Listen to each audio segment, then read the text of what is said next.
Time is often described as the world's most valuable asset because everyone wants more of it, but it's impossible to attain.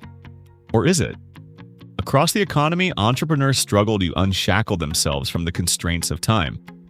A few succeed. Most fail. The only way to break free of the ticking clock is to execute strategies that help you achieve scale. In business, scaling involves taking steps to add new revenue at a faster rate than new costs. In other words, scale is achieved when a business can take on more work while maintaining or even increasing its efficiency. In the practice of law, scale works the same way. As an individual lawyer, your costs are your time, so if your ability to take on a new client depends solely on your ability to bill more hours, your practice can't scale. No matter how hard you work, this approach will only take you so far. If you want to go farther, you can't think in terms of squeezing more productivity out of yourself. You must rise above your own limitations by building teams, processes, and systems that allow you to scale. When I started my legal career at the Chicago office of an international law firm, I struggled to keep my head above water just dealing with the discrete tasks I was assigned in a Chapter 11 bankruptcy case. I couldn't imagine how our practice group leader was quarterbacking several such cases involving billions of dollars in assets and tens of millions of dollars in legal fees. I later came to realize how he did it.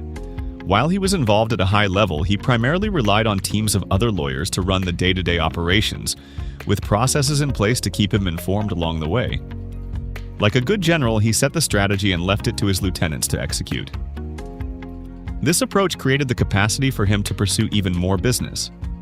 In short, he worked on his practice, not in his practice. Instead of getting bogged down in all the details, he put systems and good people in place that made it possible for him to operate above the fray. If you want to grow a significant legal practice, you must start thinking of yourself as a CEO who can scale, not a freelancer who merely tries to work harder and faster.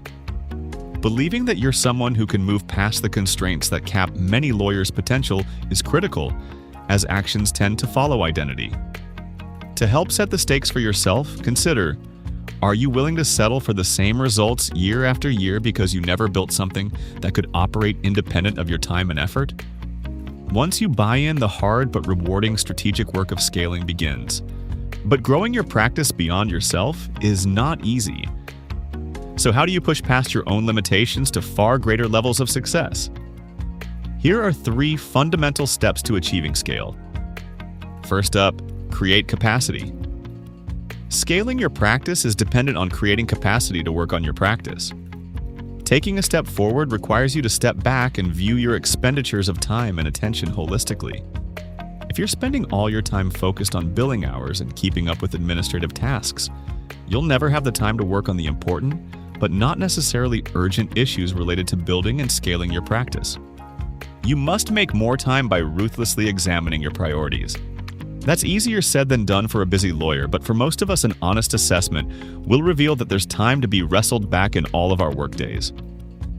Research by Julian Birkinshaw of the London School of Economics suggests that knowledge workers spend 41% of their time on discretionary activities that provide little personal satisfaction and could be handed off to others. Even 1 hour per day, 10% of a 10-hour workday, is enough to make significant progress on building your practice. Making more time to work on what's most important involves delegation and elimination. Assess all of your daily activities and determine what needs to get done, but not necessarily by you. Time entries, simple correspondence, engagement letters, and billing tend to fall into this category. Next, evaluate what you can eliminate altogether. This often requires having the discipline to say no upfront to low-value tasks. In my experience, when lawyers go through this process, they create at least 1 hour per day for themselves, which allows them the margin time to move to step 2. Next up, create systems. Systemization allows your practice to run like a well-oiled machine, more streamlined, productive, and profitable. Many lawyers view what they do as the delivery of bespoke services, but a large part of their work is, or should be, more akin to a repeatable process. Lawyers can systematize many aspects of their practices to achieve scale. A system is a set of processes, tools, people, and strategies that work together to solve a problem or achieve a goal. Your job as the CEO of your practice is to design systems that allow you to steadily remove yourself from low-value tasks so you can focus more attention on high-value ones. For example, system design is integral to the delegation of tasks, such as turning over to your administrative assistant the responsibility to create new engagement letters. You can't simply assign responsibility without proper documentation and guidance. You must document the steps involved, conduct training, and provide constructive feedback. It takes time to create systems, but a 10-hour investment to create a process for a task that takes an hour of your time each week will earn a positive return in just a few months, and that return will compound over time. The system takes the work off your plate forever. Keep in mind, too, that systems are not just for administrative tasks. If you really want to scale, you must also systematize as much of your legal work as possible. Doing so allows you to leverage teams of other lawyers, as set forth in Step 3. Think through the activities required to create work product for your clients. What aspects of the work can be reduced to a repeatable process? What templates, forms, and playbooks can you create to ensure quality and consistency? Litigation, transactions, corporate bankruptcy filings, incorporations, estate planning? Most legal matters follow a predictable pattern, often guided by a statutory process. If your practice is narrowly focused, it will be far easier to create effective systems.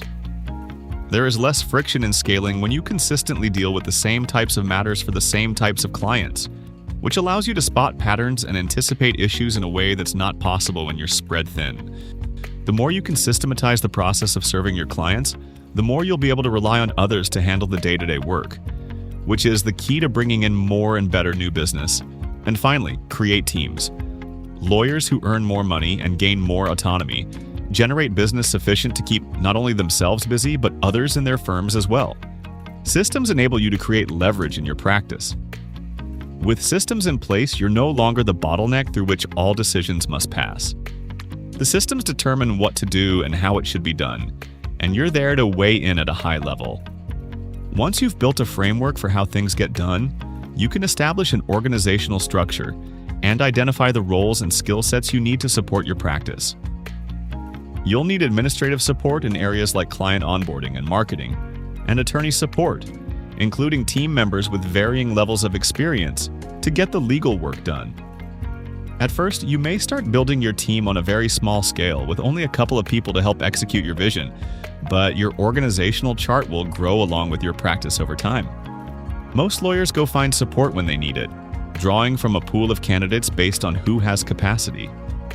Scalable lawyers identify their needs and attract talent before it's an urgent priority. Remember, time is finite, and therefore it's a scarce and valuable resource. We all have the same 168 hours every week to work with. If you try to do everything yourself, you'll limit your potential. By embracing the principles of scale, you can go further.